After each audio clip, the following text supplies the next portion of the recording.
Joshua stood outside Donna's apartment, his palm damp against the glossy paper of the chocolate box he had prepared himself. Each piece inside was carefully molded with hazelnut filling, the kind he had learned to perfect over countless nights, imagining her smile when she finally accepted them. But tonight, the hallway was not quiet. From behind the door came a ripple of laughter, warm and unrestrained. A man's voice, Kenneth's, mingled with hers, low and confident, striking Joshua like a hammer. He froze, his chest tightening, unable to lift his hand to knock. He had been here before, on different evenings, holding different gifts. Sometimes soup when she was unwell, sometimes files she had forgotten, sometimes just his own presence hoping she might allow him inside. For 5 years he had repeated this ritual, always with sincerity, never asking for more than a chance to be near her. Tonight, however, was different. The sound of Donna's laughter with another man shredded the fragile hope he had carried for half a decade. His thoughts turned heavy, almost bitter. 5 years of devotion erased in a single night. The words echoed within him like a sentence handed down in court. He pictured the countless hours he had spent in her shadow, driving across the city to deliver meals, memorizing every allergy she suffered, staying awake at his desk so he could be the first to answer her messages. He remembered every time her coldness cut into him, and every tiny moment of warmth that made him believe she might eventually open her heart. A drunken kiss that felt like a dream, her quiet comfort by the riverside, the nights when she looked at him without disdain. Fleeting, fragile sparks that kept him chained. Yet here she was, laughing without restraint for Kenneth, a man who had only recently entered her orbit. Joshua's knuckles whitened around the box, the chocolates threatening to slip. He pressed his forehead against the cool wooden panel of the door, listening to the muffled sounds inside. The sweetness he carried now felt like a mockery. He imagined knocking, imagined her opening the door with Kenneth beside her, imagined the polite smile masking her indifference. He could not bear to see it become reality. He straightened slowly, the weight in his chest heavier than the gift he carried. Without knocking, without announcing himself, he turned on his heel. The corridor light flickered above him, washing his face in a pale glow as he walked away. Every step was deliberate, each one dragging the remnants of his hope further behind him. Tonight was supposed to be his last attempt, the final chance he had promised himself. He had convinced his heart that if Donna still rejected him, he would finally let go, but letting go was not simple. It felt like carving away a part of himself that had been beating for her alone. Still, the laughter from inside reminded him with cruel clarity, love was never a matter of fairness. Some hearts were destined to remain unopened, no matter how sincerely you knocked. Joshua Chan had been born into wealth, but it never gave him ease when it came to love. As the heir of the Chan Corporation, people saw him as powerful, capable, and destined to inherit an empire that others could only dream of. Yet in the most fragile matters of the heart, he was clumsy. He never had the right words at the right time. He never knew how to make grand gestures that would sweep a woman off her feet. Instead, what he had was patience, consistency, and a heart that refused to give up once it had chosen someone. That someone had been Donna Lu. From the very first time he saw her, elegantly stepping into a gala with her father, Joshua had known he was lost. She was the kind of woman who drew attention without needing to ask for it. Her posture was flawless, her gaze calm yet commanding, and her aura one of polished distance. She rarely smiled, and when she did, it felt like a performance, something done for cameras, for investors, for others who wanted a glimpse of perfection. But once, on that first evening, her eyes had brushed past him, and the faintest curve of her lips made his heart believe she was human, reachable, perhaps even kind beneath the mask. That belief became the foundation of 5 long years. Joshua's devotion was not loud. It was not the kind of affection that shouted declarations or filled social media feeds with proof. Instead, it was silent and steady. Every morning before work, no matter how late he had stayed up negotiating contracts, he prepared Donna's meals himself. Her stomach was sensitive, and she had allergies to seafood, peanuts, and even certain spices. Restaurants never paid attention with the care she needed, so Joshua took it upon himself to study, to cook, to test recipes until they were safe and nourishing. He packed them carefully and instructed his assistant Pablo to deliver them to her office in the Lu Corporation's Twin Tower across from his own. Day after day, year after year, he did this without expecting gratitude. He only wanted her to stay healthy, even if she never acknowledged who stood behind the gesture. At business events, he hovered at the edges, ensuring she had water when she drank too much, shielding her from overeager clients, making sure her driver was always ready when the night grew late. He became her silent safety net. And though Donna rarely turned to look at him, he convinced himself she noticed. After all, there had been moments, rare, fleeting, but enough to sustain him. One of those nights had been during a banquet when both of them drank more than they should. Joshua had held onto her sleeve clumsily, his body rebelling against the liquor. In the car ride home, instead of casting him aside with her usual cold stare, she had calmly cleaned the mess he made. She brushed his teeth, washed his face, and when he collapsed into her guest room, she even tucked him in. Later that night, in his haze, he felt her lips press against his own, gentle, tentative, but real. For him, it had been a dream that promised a future. Yet when he woke the next morning, she was gone, and the only evidence of her presence was the faint scent of her perfume lingering on the pillow. Another memory etched into him came after a devastating business loss. Joshua had been tricked by competitors and sat alone by the riverbank, nursing a bottle and the weight of failure. Donna's car pulled up beside him. She claimed it was coincidence, that she had only been passing by, but she sat with him through the night. "You're already an excellent CEO," she said softly. "One failure doesn't erase that." She let him lean against her shoulder until he passed out. The next day, she acted as if nothing had happened. For Joshua, the tenderness of that moment lived on like a beacon. For Donna, it was a brief interruption in her otherwise controlled life. Carol noticed everything. As Donna's quiet colleague and sometimes confidant, she had watched Joshua's sacrifices from a distance. Carol was not like Donna. She lacked the polish, the icy beauty, and the commanding air. Her strength lay in empathy. She saw the way Joshua's eyes followed Donna in crowded rooms, the way his hands trembled slightly when Donna spoke his name, the way he turned down opportunities with other women simply because his heart had already been claimed. Carol never interfered, never spoke more than necessary, but in the privacy of her thoughts, she pitied him.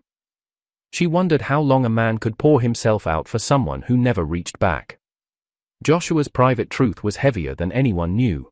His devotion was not only a choice, it was a mission. Bound to him was a mysterious voice, the system, that had appeared one night when he thought his weak, sickly body in his original world would fail him completely. The system had offered him a second chance: inhabit this world, target a specific person, and make her fall in love with him. If he succeeded within 5 years, he would return to his body, whole and healthy again. If he failed, he would be erased. The target had been Donna Lou. And so what began as duty soon blurred into genuine love. Joshua, who had never known romance in his old life, poured every ounce of sincerity into the task. Over the years, the lines blurred so deeply that he no longer knew where the mission ended and his heart began. As the 5th year drew to a close, Joshua felt his grip weakening. Donna's distance was unyielding, and the system remained silent, neither rewarding nor punishing him yet. Then Kenneth appeared. Kenneth was everything Joshua was not: bold, confident, arrogant. He was new to the city, with charm that was brash rather than subtle, with a laugh that filled rooms instead of lingering in the corners. Within days of arriving in Donna's orbit, he had what Joshua had spent years yearning for: her attention. Where Joshua had been careful, Kenneth was reckless. Where Joshua waited for the right time, Kenneth simply acted. One evening, Joshua heard Donna laughing with Kenneth from behind her closed door, and he realized the cruel irony. The tenderness he had begged for over 5 long years was freely given to a man who had only just arrived. Joshua stood in that hallway with chocolates melting in his hand, unable to fight the truth any longer. Love was never about fairness. Some hearts opened to the wrong keys, and sometimes sincerity was no match for arrogance. The system had told him once that lives were wagered in this game. And as Kenneth's presence grew stronger, Joshua understood that his 5 years might be nothing more than a prelude to surrender. Kenneth's arrival was like a storm. It did not come gradually or politely. It swept through Donna's life in a sudden rush that left Joshua standing on the outskirts, watching helplessly.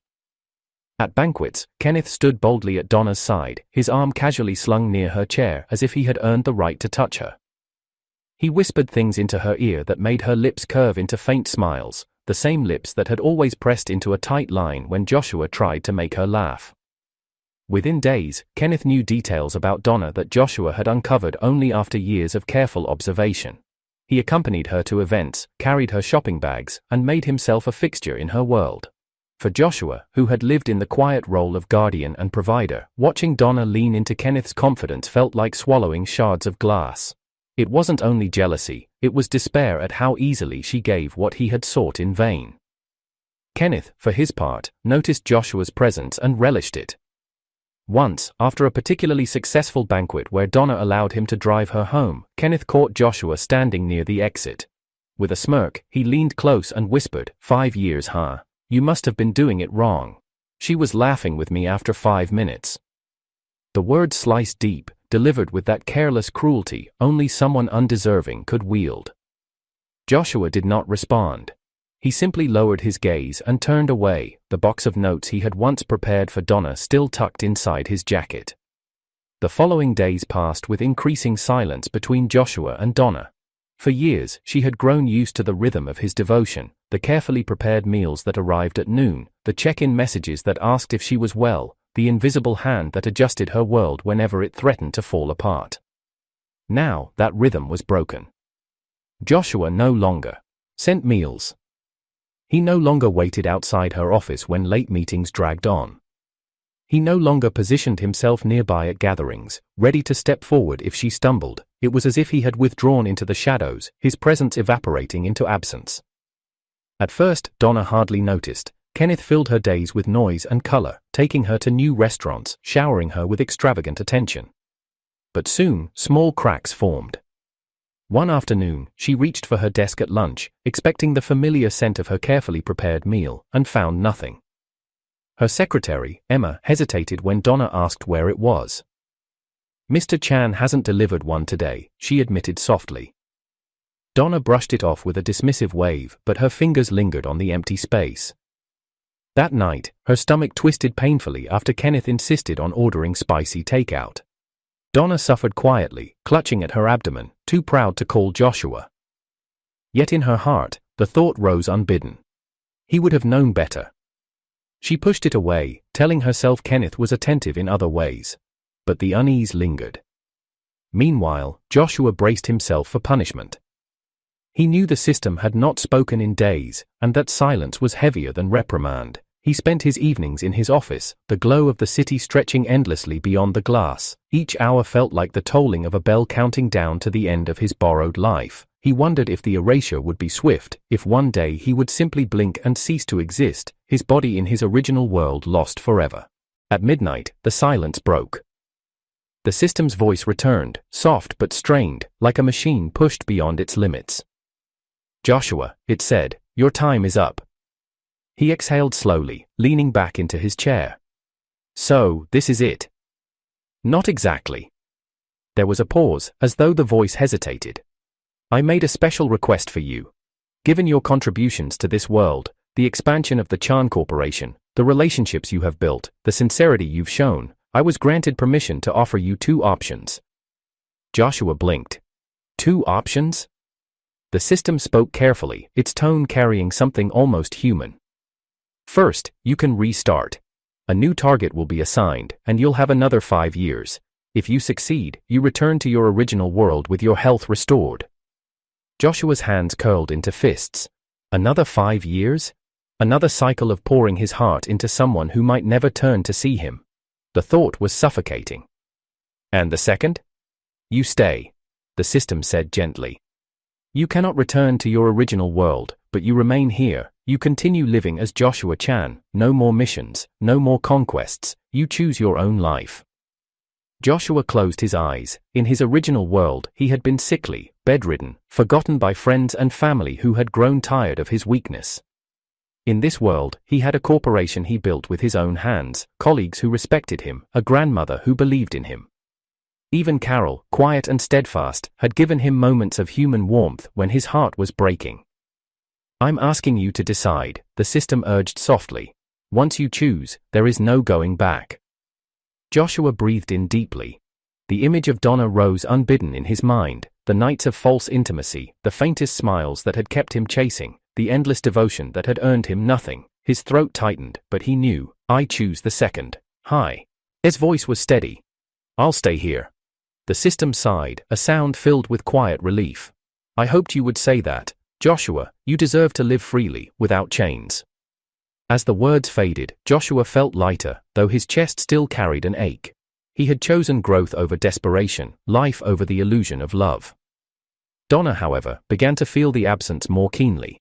At meetings, she scanned the room and found no familiar gaze watching over her. When her secretary mentioned that Mr. Chan had declined to prepare meals anymore, Donna's lips pressed into a line she could not explain. Nights felt colder, though Kenneth's laughter still filled the air. She did not say it aloud, but deep down, a question stirred. When did Joshua stop being there? The answer was simple. He had stopped the moment he realized love delayed was love denied. The days that followed were quiet in a way that unsettled Joshua at first. He had grown so used to shaping his life around Donna that stepping back left an emptiness he didn't know how to fill. His mornings no longer began with measuring ingredients for her meals, no longer ended with a message asking if she had rested well. He forced himself to close the notes on his phone where he had carefully listed her allergies and preferences, forced himself to stop dialing her number when he felt restless. He deleted the pinned chat with her name at the top of his messages and, with it, 5 years of desperate routine. But silence did not erase memory, and memory carried its own cruelty. Joshua found himself revisiting every moment of false intimacy that had kept him shackled to Donna all those years. He remembered that drunken night when she brushed his hair away from his forehead and kissed him. At the time, his heart had soared with the certainty that he had finally broken through her walls. He had believed it so deeply that he stayed awake until dawn, imagining the future they might have. Yet in the morning, the bed was cold, and Donna was already gone. What he had treasured as proof of progress was nothing more than a fleeting impulse, meaningless to her, but eternal to him. He recalled the night by the riverside after his crushing business failure. Donna had pulled up in her sleek car and sat beside him, her voice uncharacteristically gentle as she reminded him of his worth. Her shoulder had been steady when he leaned against it, her words a lifeline in his moment of despair. But later he learned she had only been concerned about the effect his broken state might have on an upcoming meeting with her family's investors. What he had cherished as care was simply calculation dressed as kindness. He thought of every meal he had prepared with trembling hands, carefully sealed in boxes and delivered through Pablo. Donna rarely acknowledged them, sometimes not even glancing at what she ate. Yet the act of making them had become his prayer, a ritual that convinced him she might one day understand how deeply he cared. But she never did. As Joshua let go of these routines, he felt both lighter and lonelier. He realized he had been clinging to illusions, mistaking shadows for light. Each memory now revealed its hollowness, and the weight of 5 years collapsed around him. He had wasted too much of himself on someone who never truly reached for him. Donna, meanwhile, began to feel the difference. At first, she brushed it off.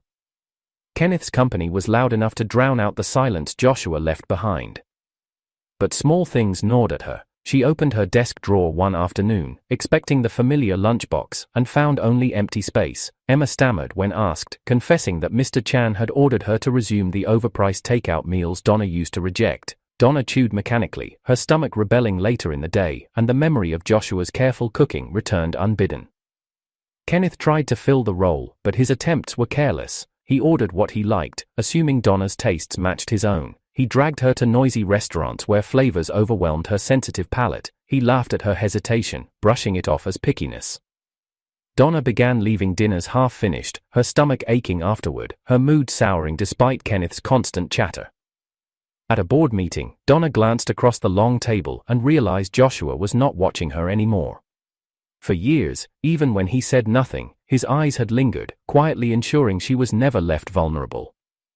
Now his gaze passed over her as if she were another executive, nothing more. The absence pierced deeper than she expected. That night, lying in bed while Kenneth scrolled through his phone beside her, she stared at the ceiling and wondered when Joshua had stopped caring. Joshua poured himself into work instead. He stayed late at the office, reviewing contracts, expanding operations, and refining strategies. When loneliness crept in, he reminded himself of his grandmother's laughter, of his colleagues' loyalty, of the small but genuine bonds he had built in this world. One evening, as he sat at his desk surrounded by the quiet hum of the city, Carol stopped by with a stack of reports.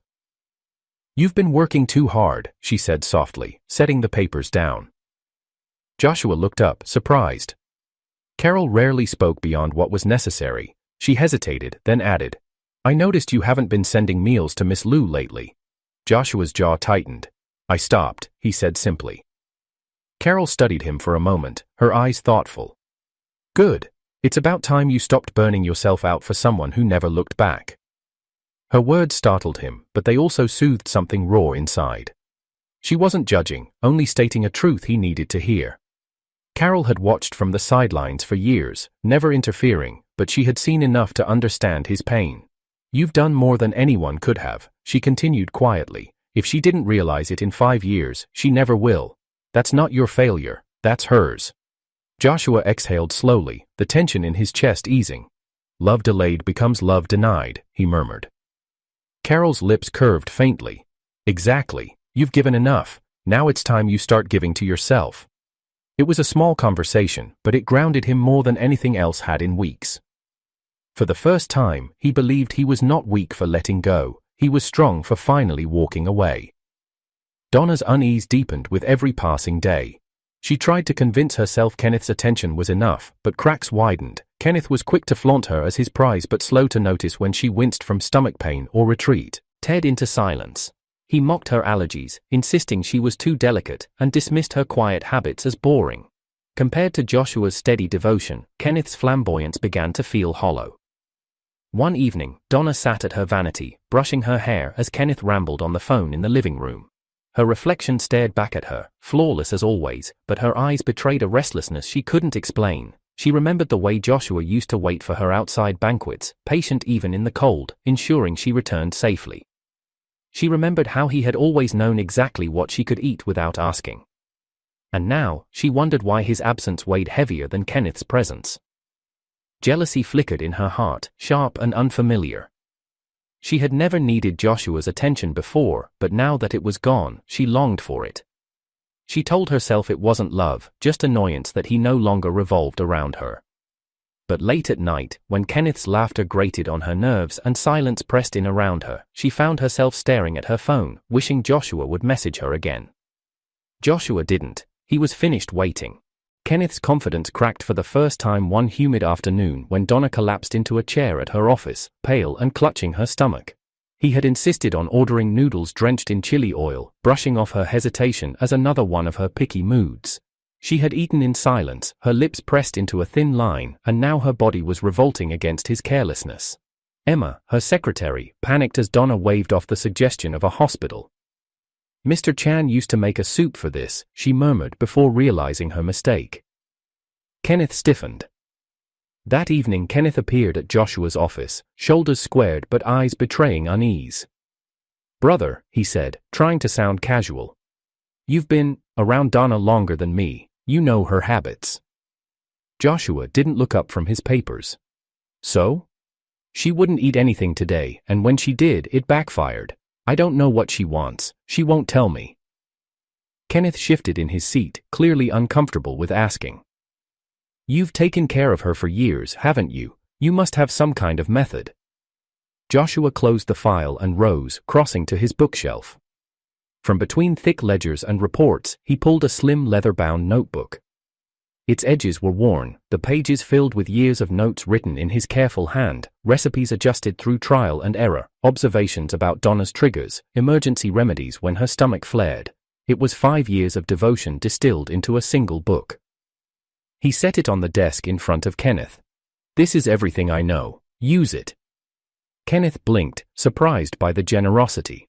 "Seriously? This must have taken 5 years, Joshua interrupted, his tone even. "Don't mistake it for a strategy manual, it's sincerity, that's the only reason it worked at all." Kenneth snatched up the notebook, flipping through pages that detailed soup broths, balanced meals, even notes about Donna's moods when certain foods were introduced. He gave a low whistle. You're thorough, no wonder she relied on you. He closed it quickly, his cocky smile returning. Well, I'll put this to better use than you did. Joshua's jaw tightened, but he said nothing. He only turned back to his papers, dismissing Kenneth with silence. Later that week, at a banquet hosted in the city's tallest hotel, Joshua stepped onto the second-floor balcony to escape the crowd. The laughter and music downstairs drifted faintly through the walls. From behind the door connecting to a private lounge, voices carried too clearly. Kenneth's brash tone rose above the hum. Can you believe it? 5 years and he still couldn't win her. Pathetic. The guy's a complete failure. He gave me his damn recipe book like I'm his student. If sincerity worked, he'd have her by now. All that devotion, and what did it get him? Nothing. There was scattered laughter from a couple of sycophants nearby, but another sound followed, heels clicking against marble. Donna's voice cut through, cold and sharp. What did you say? Kenneth stammered. Donna, I didn't mean. I heard enough. Her eyes flashed, though Joshua couldn't see them. If he's a failure, what does that make you? You couldn't even feed me without poisoning me. The room fell silent. Joshua leaned against the balcony railing, staring out into the city lights, his lips curving faintly, though his chest ached. Later that night, Donna found him where he always retreated when weary, the quiet balcony with its view of the skyline. She approached cautiously, her heels muted against the carpet. You gave Kenneth that notebook, she said, not as a question, but an accusation. Joshua turned his head, his face unreadable. He asked, I gave. Why? Her voice wavered. After everything, why would you? Because unlike him, I never saw you as a prize, Joshua interrupted. Those notes weren't tactics, they were care. I couldn't carry them anymore, so I let them go. Donna's throat tightened. Joshua, what were you to me, really? For the first time in 5 years, he smiled bitterly. You already know, I was a conqueror. She recoiled, the word striking her like ice. So it was all fake? He shook his head, his eyes locking onto hers with quiet intensity. I came into this world with a mission, yes. To make you fall for me. But somewhere along the way, it stopped being about the system. Every meal, every late night, every foolish hope, it was me. I loved you, Donna. That was the most real thing I've ever known. Her breath caught. For years she had dismissed his devotion as persistence born of pride. Now, hearing the raw truth, her carefully guarded world trembled. Why didn't you tell me sooner? She whispered. Because you never wanted to listen. Joshua turned back toward the city, the lights reflecting in his dark eyes. And now it doesn't matter anymore. Donna's hands curled into fists at her sides. For the first time, she felt the sting of being the one left behind. His distance was sharper than his devotion had ever been. She left the balcony that night with her heart unsettled, unable to dismiss the sincerity she had scorned for so long. In the days that followed, Donna began to falter in her composure.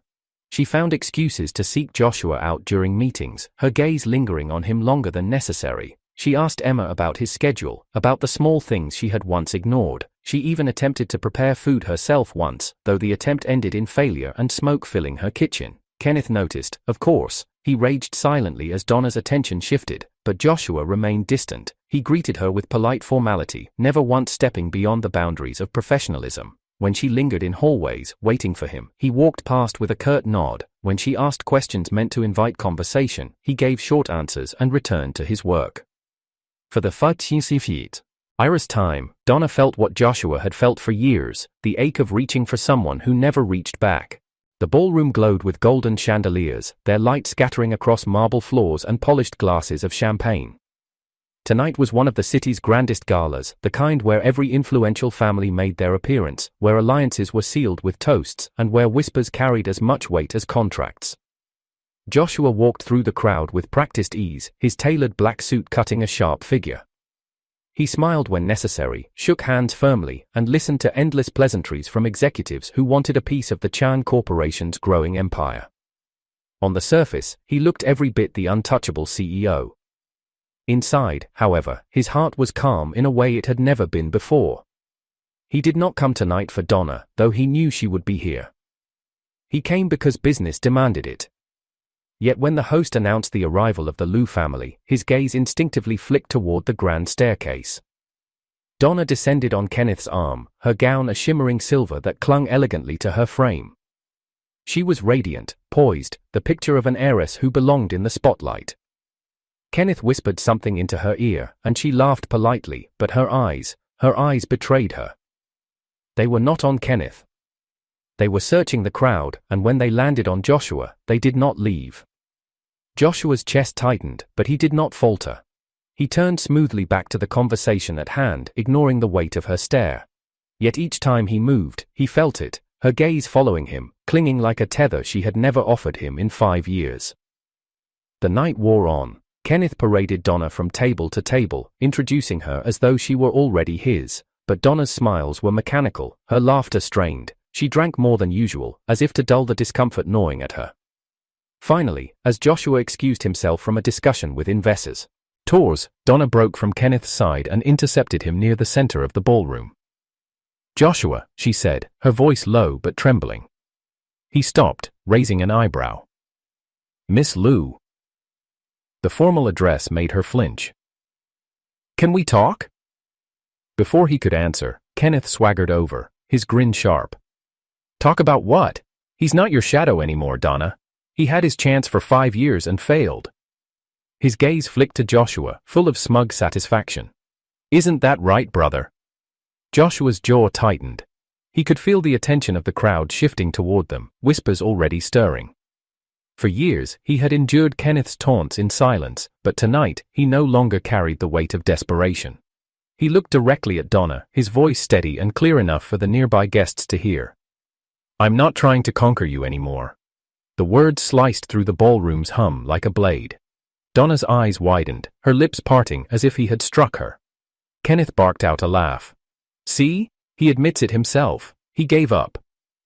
But Donna's hands trembled. For 5 years, she had dismissed his devotion as persistence born of pride. Now, hearing him release her, the ground beneath her shifted. "No," she whispered, her voice breaking. "Joshua, please, don't say that." He tilted his head, studying her with the calmness of a man who had already buried his feelings. "Why not? It's the truth." Tears welled in her eyes, but she forced herself to stand tall. "Because I love you." The room gasped. Conversation stilled. Donna Liu, the untouchable heiress, confessing in public, something no one could have imagined. Kenneth froze, his smirk collapsing into disbelief. Joshua's expression remained unreadable, though his chest ached with the irony of it. "You love me now," he said softly. "After everything?" "Yes." Her voice shook, but she held his gaze. "I was afraid before, afraid you we'd reusing me, afraid of being hurt. I was wrong. I see it now. Every meal, every moment, you were real. Please, Joshua, don't turn away." Kenneth's face twisted, rage consuming him. "Are you insane? After everything I've done for you, you're choosing him?" Donna flinched at his tone but stood her ground. "Kenneth, it was never you, it was always him." Kenneth's hands clenched into fists, his face darkening. No, this isn't how it ends. I'm not losing to him, not after I came this far." His voice grew louder, cracking with hysteria. "He failed. He's nothing but a failure. He doesn't deserve you." Joshua remained still, watching as Kenneth's composure unraveled. The desperation in his eyes was too familiar, the same desperation Joshua himself had carried once, though never with such malice. Suddenly, Kenneth reached inside his jacket and pulled out a knife, the blade catching the chandelier's light. Gasps erupted around the ballroom. Donna cried out, but Kenneth's gaze was fixed solely on Joshua. "You don't get to walk away clean," Kenneth snarled. "If I can't have her, neither will you." He lunged, but Joshua was ready. Years of private training, forced on him by a family afraid of kidnappers, flowed through his body. He sidestepped, his hand snapping out to catch Kenneth's wrist. With one swift motion, he twisted, the knife clattering to the floor. Kenneth stumbled, stunned as Joshua pinned him effortlessly against the marble pillar. "Pathetic," Joshua said coldly. "You think love can be stolen with threats? You think this world is your game? That's why you'll always lose." Kenneth's eyes darted wildly, his lips trembling. "System," he shouted, "don't erase me. I can still win. I can still make her love me." The crowd recoiled in confusion, but Joshua understood. Kenneth's system had reached its limit. Already, his body trembled unnaturally, his face paling as if drained of life. No, Kenneth screamed, clawing at Joshua's sleeve. "Give me another chance, I'll do anything." His voice cracked. "Hysterical. Please, please don't erase me. She was about to love me. I can make her love me." The ballroom fell silent as Kenneth convulsed. Then, in an instant, his body froze, his eyes wide with terror. A faint shimmer rippled across him, and he was gone, erased. Only the knife remained, lying harmlessly on the floor. Guests whispered in shock, but Joshua ignored them. He adjusted his cufflinks calmly, as though brushing off dust. He turned to leave, but Donna rushed forward, her eyes red, her hands clutching his arm. "Joshua, wait," she pleaded, tears streaming freely now. "Please don't walk away. I meant what I said. I love you. I was blind before, but I won't be anymore. Give me one more chance." He looked at her, and for the first time, there was no ache in his chest, only clarity. "Donna," he said quietly, "your love came too late." She froze, her grip tightening as though she could anchor him with sheer desperation. "No, it's not too late. It can't be. I'll make it right, I swear. I'll prove it to you." He gently pried her fingers from his sleeve, one by one. "For 5 years, I gave you everything. You turned away every time. Now, when I've finally moved on, you want to hold me here? That's not love, that's fear of losing." Her tears blurred her vision. "Please, please don't leave me." But Joshua stepped back, his gaze steady. "I already did." The ballroom's chandeliers glimmered above them, casting Donna in a wash of gold and silver, her beauty radiant even in despair. The crowd watched, breathless, but Joshua no longer cared for their eyes. He turned and walked away, leaving behind the woman who had been his entire world, and who now realized she had lost him forever. In the days after Kenneth's erasure, the city whispered with rumors. Some speculated he had fled after public humiliation, others murmured of family scandals hidden by wealth. None knew the truth, and Joshua had no intention of explaining. He returned to his life as if nothing had happened, steady and unbothered. Yet Donna could not. For the first time in years, Donna pursued him. Each morning, a meal appeared at his office, sometimes clumsy, sometimes half-burned, sometimes meticulously crafted by chefs she hired. Notes accompanied them. "Eat well, Joshua, don't stay up too late." At first, Joshua ignored them. Then, when he realized she would not stop, he tasted one absent-mindedly. It was seasoned incorrectly, nothing like the care he had put into hers. The food filled his stomach but left his heart untouched. She began sending gifts too. Silk ties, limited edition watches, even books she knew he liked. Once, she left a handwritten letter on his desk, the neat script uncharacteristically uneven. "I was wrong, I was arrogant, I thought your devotion was a trap, but you were the only one who truly loved me. Please let me start over." Joshua read it once, folded it carefully, and locked it away in a drawer. He did not reply. Her messages came daily, simple at first. "How are you? Did you eat?" Then desperate, "Why won't you answer me? Don't punish me this way." He stopped opening them altogether. His heart had already buried its longing the night he told her the truth. Her love had come too late. Carol noticed the deliveries, the messages, the faint traces of Donna lingering around him, but she said nothing, only offered her steady presence. She brought him reports on time, asked about his health without pressing, and sometimes left a cup of warm tea on his desk during long nights. There was no weight in her gestures, no demand for repayment. It was care without chains. Slowly, Joshua realized he began to look forward to her quiet footsteps, her calm voice, the way she respected his silences.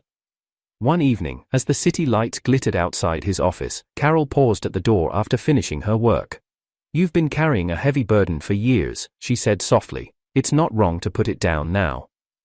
Joshua met her eyes, seeing no judgment there, only understanding.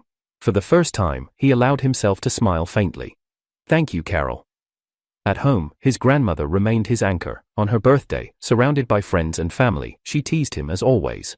"Joshua, you're not getting any younger. When will you give me a granddaughter-in-law?"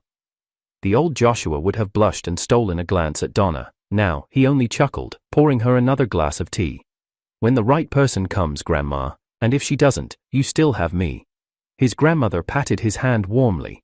"You've built an empire with your own hands, child, but don't forget, life isn't only about love or business. There are many joys to chase: friendship, family, the simple pleasure of living well. You've earned them."